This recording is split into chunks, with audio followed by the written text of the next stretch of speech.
Welcome to the Emisarios Unidos de Luz channel. If you enjoy this near-death experience story, consider giving it a like and subscribing to the channel. Now let's start with the story.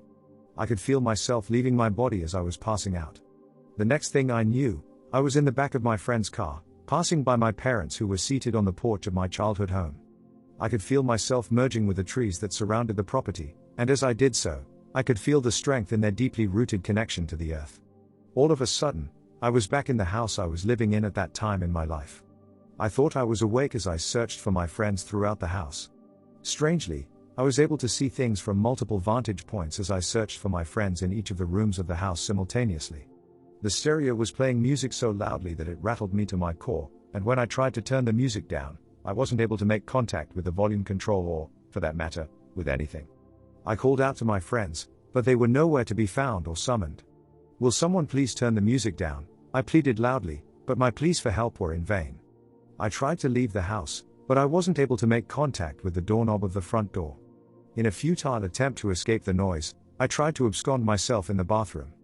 Unable to escape the loud music, I went back into the family room, only to see my unconscious body seated in one of the lounge chairs.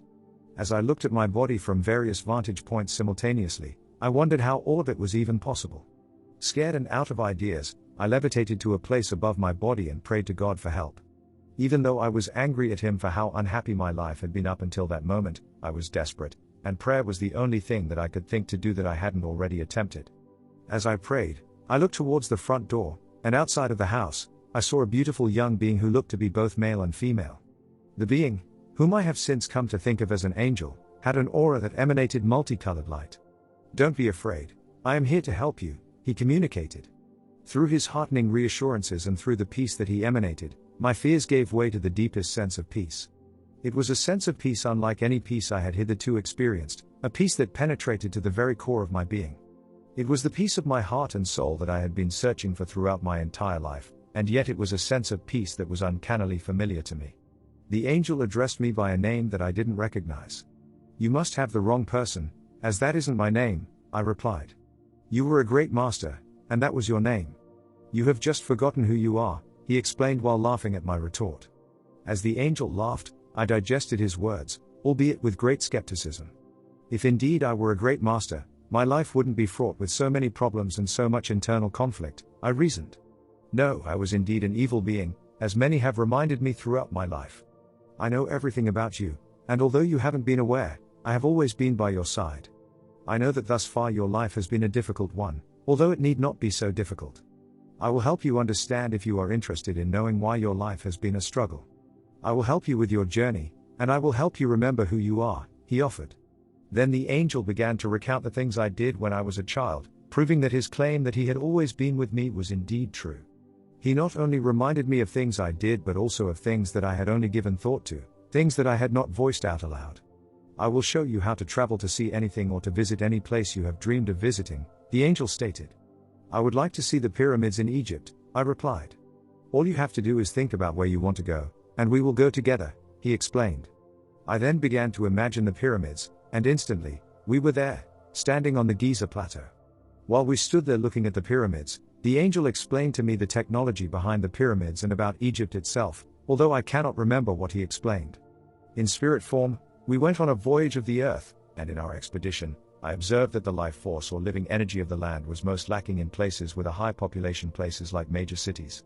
In the cities, it was the humans inhabiting those cities who produced the energy that those places emanated, and because of their relatively low level of vibration, the energy those cities emanated was low in general.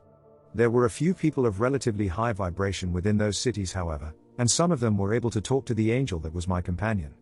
Within those cities, I also saw dark souls, souls who were those earthbound spirits who refused to go to the light, who preyed on the energies of others, and who harvested their energy for their own nefarious or selfish purposes. The angel explained to me that I will always be protected from those dark souls as long as I choose to focus on the love within me.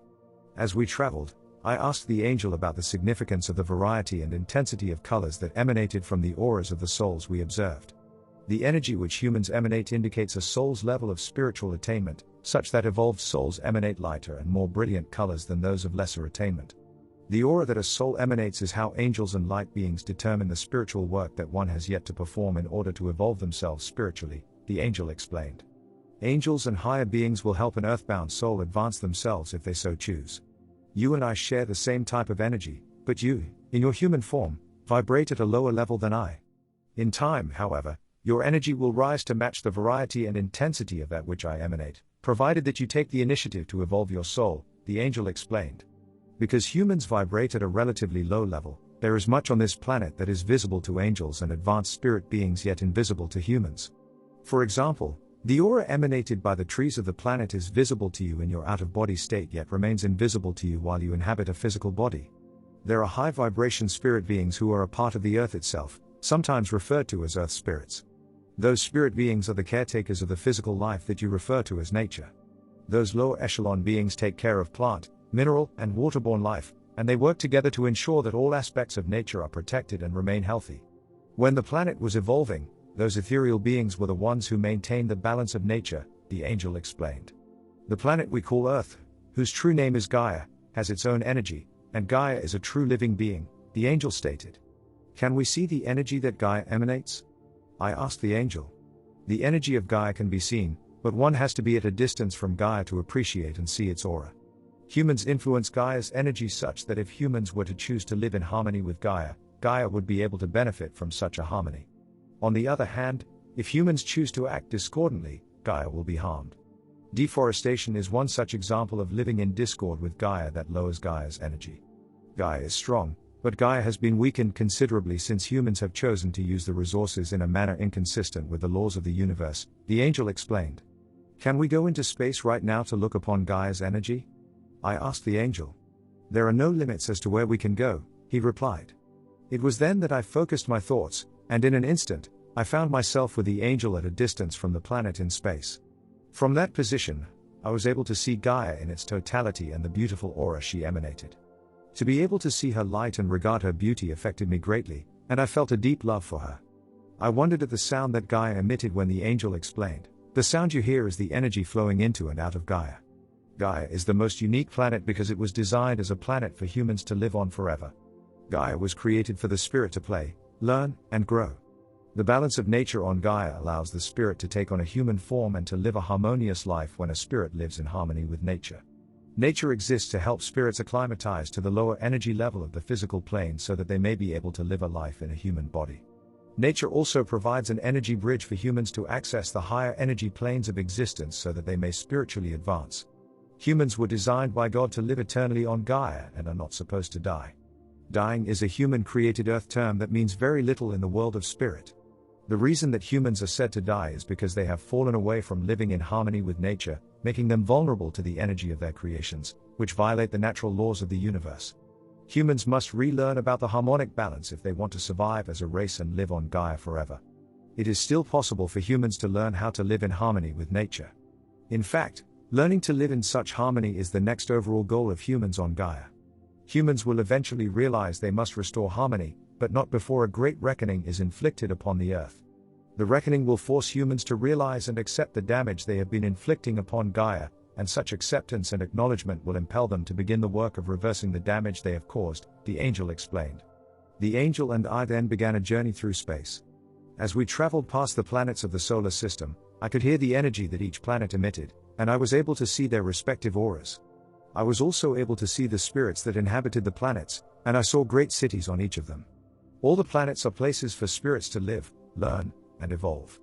Life in the universe is not readily seen because the beings that inhabit each planet are all of a higher vibration. Most spirits in human form have yet to attain the higher vibratory state necessary to be able to see those beings of higher vibration, the angel explained. Each planet is created with a unique theme that brings into focus a very specific learning experience, and any of them can be chosen by a soul when they are between physical lives. There are those who train themselves on the other planets to be ready to live on Gaia. Gaia is the ultimate learning experience for a soul, and because of the difficulty of the challenges faced while living on Gaia, a soul evolves faster on Gaia than on any other planet, the angel explained. There are lessons that a soul desires to learn that are difficult to learn without a physical body. It is for the purpose of learning those lessons and growing spiritually that a soul chooses to incarnate in a physical body on Gaia. In your case, you pick the parents you were born to in order that you would grow and mature spiritually and that you would help others to grow spiritually. All that I explain to you now is to assist you with your work of bringing souls together in order to return Gaia to its former harmony, the angel explained. My angel companion talked about God and about the size and structure of the universe. God is not to be seen because God is everywhere, the angel explained. He also explained to me that Jesus was a master God sent to earth to teach humans how to find their way back to God through the path of universal love. Universal love is the path through which souls will restore peace and harmony to Gaia. Humans are part of the energy hierarchy by which the universe is organized, therefore, the harmony of humankind through universal love bestows harmony in the universe. Jesus was a being of the highest vibration, entrusted by God to ensure that souls evolve. Jesus was the best example of how humans should be, the angel explained. Then the planets of the solar system in perfect alignment appeared before me, and I wondered why I was receiving such blessings during my out-of-body experience. I, as a human, was an angry person who was quite at ease with the idea of causing hurt to others, and yet, there I was, receiving the gift of knowledge and a tour of the planets and of the universe. There is more for me to show you if you are ready to experience it, the angel replied when I thanked the angel for his gifts. Yes, I am ready, I affirmed. I didn't understand what I had done to deserve such blessings, but at the same time, I wasn't about to question why, and it just seemed of little importance to me at the time to be concerned about such things. It was then that we journeyed to a great city in the clouds of Gaia.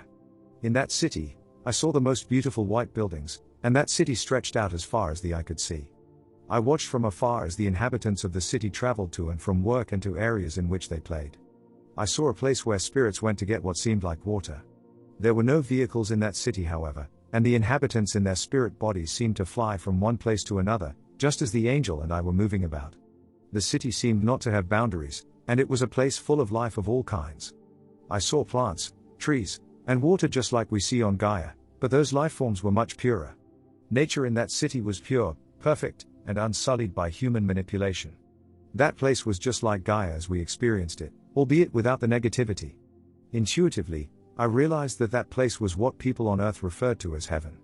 Interestingly, I saw people in their spirit bodies moving between Gaia, or Earth, and that city in the clouds. As I watched those spirits fly between Earth and heaven, I was able to gauge their level of spiritual development by observing the energy or light that they emanated. I watched as the spirits of animals moved between Earth and the city in heaven, just as humans did. I saw many spirits leave Gaia with guides and saw spirits returning to Gaia without them. Some of the spirits you think of as guides are spirits working with the humans on Gaia, the angel explained.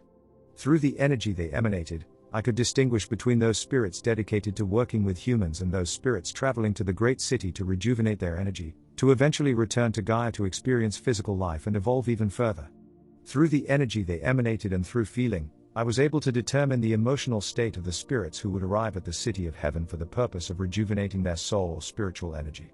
After observing those spirits for a while, my guide and I decided to investigate one of the larger white buildings within the city.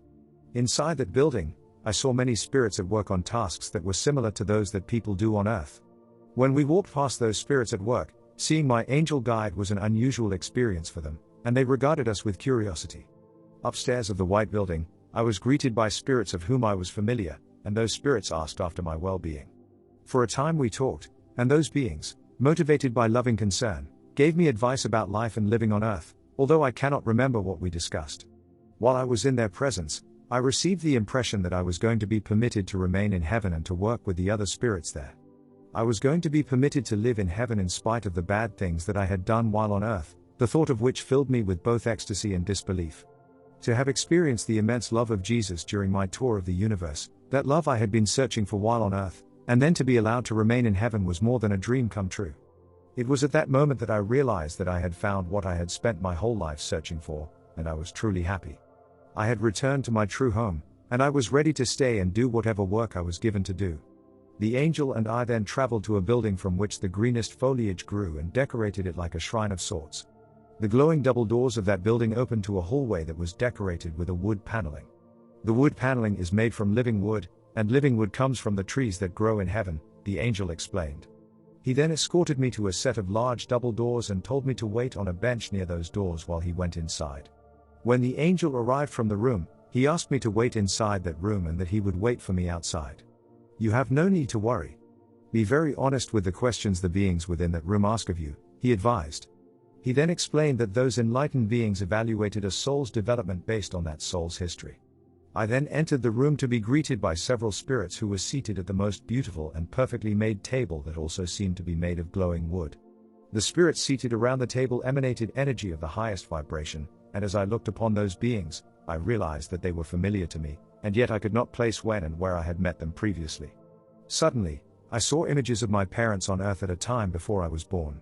I saw how they met and how they came to be together, and I watched images of them bringing into the world my older brother and sister. I saw their positive and negative sides and evaluated them according to what I knew was my mission for Gaia. The beings asked me how and why I picked those particular parents, and even though I do not know how I arrived at my answer, I explained to them that I chose those people to be my parents as they were people best suited to assist me with my life journey, with a view to assisting them with their life journey. Through a series of images, I watched my entire life unfold and relived the moments of my life from the point of view of those with whom I interacted with during my life. I felt all that those people felt in my casual interactions with them, resulting from the good and bad things I had done or even thought, where they were the ones affected. From the life review, I learned that it matters profoundly the choices we make on Earth, as even our seemingly trivial actions can have an impact on the evolution of the souls we interact with as well as the collective. I realized how wonderful our lives could be if we always chose to act in a way that benefited others. I saw clearly from the review how my choices made me the person I was. I saw that at times I had chosen to act in a way that promoted personal growth, while at other times I had made choices that hindered my personal growth. Later, the beings in the room asked me questions about what I saw and how I felt about my life up until that point. When they asked me whether the sum of my positive actions towards others outweighed the sum of my negative actions, I hesitated, knowing that I had to give a very honest self-assessment. I honestly feel that I could have done better on Gaia. I know too that the work or mission for which I had chosen to incarnate on Gaia is not yet complete, I replied. We understand how difficult your life is and the difficulties that you will face. Prior to your incarnation, however, you set for yourself lofty goals for your life on Gaia. It might be wise to go back and live your life in the way that you originally planned to live it and to complete the mission and the goals that you set for yourself. All that you have lived thus far serves as the foundation for you to achieve your goals, the beings advised. You chose to incarnate on Gaia to assist others using the gifts that you have accumulated over several lifetimes. Your presence is needed on Gaia to help souls bring themselves and Gaia back into harmony. You have the potential to affect significant growth in others, and Gaia is the best place to be able to do that. All that you have experienced thus far has prepared you to make a great contribution to the universe, the beings explained. As much as their reasoning made sense, I still wanted to remain in heaven. Life on Gaia is hard and unforgiving, and I'm tired of life there. I want to remain in heaven. Besides, going back would be dangerous for the universe because I am not advanced enough in my spiritual evolution, I declared to the enlightened beings. That is precisely why it is in your best interest to return to Gaia. You are much more advanced than you give yourself credit for. If you are so determined to stay in heaven, you may stay, but sooner or later you will choose to return to Gaia to finish the mission and complete the work you have given yourself to complete. The work and the mission you have given yourself to complete can only be accomplished on Gaia. You may remain here in heaven, but you will only be postponing the completion of your mission and the work that you originally set out to accomplish for the evolution of the universe. The fastest way for you to complete your work would be for you to return to Gaia as soon as possible, the enlightened beings asserted. I then tried to bargain with the enlightened beings, but it was of no use. I didn't want to return, as I didn't enjoy living on Gaia. The enlightened beings understood my sentiments, but they remained resolved in their assertions. I did end up returning to Gaia, and I am now living the life that the enlightened beings asserted that I was destined to live. I dismissed my near-death experience, relegating it to the status of a dream or hallucination that once occurred when I fell unconscious. As I matured and evolved spiritually, I came to realize that the NDE was a gift I had been given at the most opportune moment in my life. I wanted to share this experience now because I feel it may be of some inspiration to people and may encourage them to choose love and to make choices that encourage personal and spiritual growth. My goal is to help others achieve their spiritual goals and to assist with the evolution of humans as a collective, not only to help Gaia but to help with the evolution of the universe we live in. I chose to return to Earth out of love for this planet, to help heal the planet through the sharing of what I was shown during the NDE, and through the choosing of love in every choice that I make. I would say lastly to all who are listening to my story that when you think of acting to create positive change in your life or in the lives of others, it effectively contributes to healing your life, the lives of that other person or people, and the lives of the planet. During the NDE, I was shown that many souls in heaven are more than willing to come to Earth, regardless of the state it is in. During my NDE, I was shown that if I didn't choose to return to Earth, I would be working in heaven to achieve the same goals I had set out to achieve on Earth, but that it would have taken much longer to achieve those goals. I believe heaven is possible on earth by recreating the love experience that I experienced in heaven. I would like to see the goal of creating heaven on earth realized, even if it means coming back here all over again to make it happen.